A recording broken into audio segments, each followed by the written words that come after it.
Noodles तो आजकल सबको ही बहुत पसंद होते हैं, लेकिन क्या आपको ये बात पता है कि बाजार से मिलने वाले इंस्टेंट नूडल्स को खाने से कैंसर होता है। आज मैं आपके साथ बहुत ही हेल्दी आटा नूडल्स की रेसिपी शेयर करूंगी। ये ना तो टूटेंगे और ना ही चिपकेंगे, बल्कि इन नूडल्स को बना के आप 3 महीने तक स्टोर कर सकते हैं। और इन नूडल्स का जायका ऐसा कि इसके सामने मैक्रोनी और पास्ता भी फेल हो जाएंगे। नूडल्स को बनाने के लिए सबसे पहले हमें चाहिए 1 कप आटा, वही आटा जिसके साथ हम घर में रोटी बनाते हैं। पानी डाल के एकदम सख्त सा आटा गूंद लें। आज के ये नूडल्स में सिंपल गंदम के आटे के साथ बना रही हूँ, लेकिन अगर आप चाहें तो आप सफेद आटे के साथ भी इस नूडल्स को बना सकते हैं। तो ये देखिए सख्त सा आटा मैंने गूंद लिया है। हल्का सा घी इस आटे के ऊपर लगा देंगे और गीले कपड़े के साथ इस आटे को 10 मिनट के लिए ढक देंगे। आटे को रखे हुए 10 मिनट हो चुके हैं। अब हम इस आटे के छोटे छोटे 5 पेड़े बना लेंगे। अगर आप मेरी रेसिपी को फॉलो करके ये नूडल्स बनाएंगे तो यकीन जानिए आप बाजार से मिलने वाले इंस्टेंट नूडल्स को भूल जाएंगे और हमेशा इसी तरीके से नूडल्स को घर में बनाएंगे। आटे का एक पेड़ा लें, उसके ऊपर खुश्क आटा लगाएं और एक रोटी बेल लें।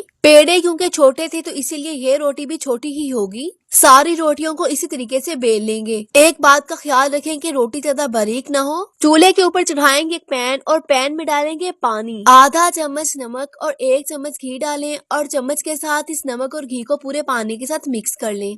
और जब पानी पकने लगे इस पकते पानी में 2 अदद रोटियां डाल दें। आटा क्योंकि हमने सख्त गूंदा था तो इसीलिए ये रोटियां पानी में जाने के बाद टूटेंगी नहीं। अगर आपका आटा नरम होगा तो ये रोटियां पानी में जाते ही टूट जाएंगी। आपने इन रोटियों को पानी में ऐसे ही पकने देना, इसमें कोई भी चम्मच वगैरह यूज नहीं करना। जब ये रोटियां पक जाएंगी तो ये खुद ब खुद ऊपर आ जाएंगी और इन रोटियों को पानी में पकने में तकरीबन 5 मिनट लगेंगे। जब ये रोटियां ऊपर आ जाएंगी तो आपने चम्मच के साथ इन रोटियों को निकाल लेना है। पकते हुए पानी से रोटी को निकालने के बाद इसके ऊपर ठंडा पानी डाल देंगे ताकि आटे का जो भी एक्स्ट्रा स्टार्च है वो निकल जाए। सारी रोटियों के ऊपर ठंडा पानी डालने के बाद इन रोटियों को किसी खुली परात में रख के उस परात को 10 मिनट के लिए पंखे के नीचे रख दें ताकि रोटियों के ऊपर जो पानी है वो खुश्क हो जाए।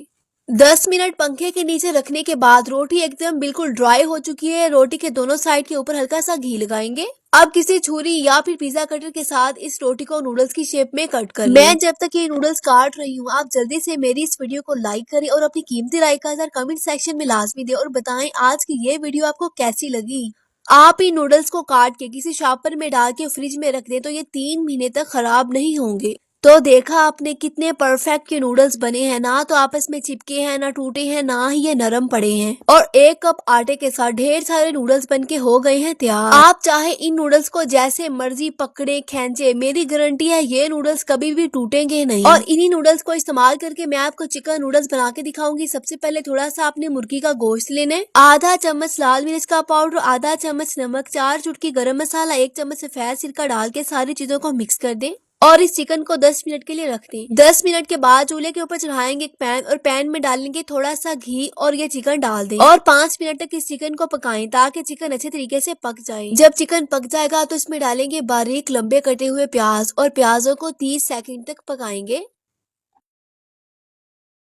और इसमें डालेंगे थोड़ी सी सब्जियां, आधा कप गाजर, थोड़ी सी शिमला मिर्च और थोड़ी सी बंद गोभी। अगर आप चाहें तो आप इन वेजीज को स्किप कर दें, सिर्फ गोश्त के साथ ही नूडल्स को पका लें। 2 मिनट तक इन सब्जियों को गोश्त के साथ पका लेंगे। तो ये चिकन की स्टफिंग है बिल्कुल तैयार। अब हम इसमें डालेंगे अपने बनाए हुए नूडल्स, आधा चम्मच नमक, 3 चम्मच सोया सॉस, 2 चम्मच चिली सॉस, आधा चम्मच काली मिर्च का पाउडर। अगर आपको तीखा ज्यादा पसंद है तो आप इसमें 2 चुटकी लाल मिर्च का पाउडर डालें और 1 चम्मच सिरका डालें और इन सारी चीजों को अच्छे तरीके से मिक्स करते हुए 2 से 3 मिनट तक पका लें। अगर आपके पास सफेद सिरका, चिली सॉस और सोया सॉस ना हो तो आप उसकी जगह पे थोड़ा सा पानी डालें और इस पैन को ढक के 3 से 4 मिनट तक पका लें। ये चिकन नूडल्स पकाते हुए मैंने यहाँ पे सफेद सिरका और सोया सॉस का इस्तेमाल किया, इसीलिए इन नूडल्स में हमें पानी की जरूरत नहीं पड़ी। और नूडल्स को पकते हुए तकरीबन 3 मिनट हो चुके हैं। गर्मा गर्म चिकन नूडल्स हैं तैयार। इस गर्मा गर्म चिकन नूडल्स को देख के आपके मुंह में भी आ गया ना पानी। ऐसे तीखे चटपटे स्पाइसी नूडल्स जो भी खाएगा इसी नूडल्स का दीवाना हो जाएगा। इस तरह की मजीद आसान रेसिपीज के लिए मुझे फॉलो कर लें, क्योंकि एक मैं ही हूँ जो आप लोगों के लिए आसान और लो बजट की रेसिपीज लेके आती हूँ ताकि हर कोई बना सके।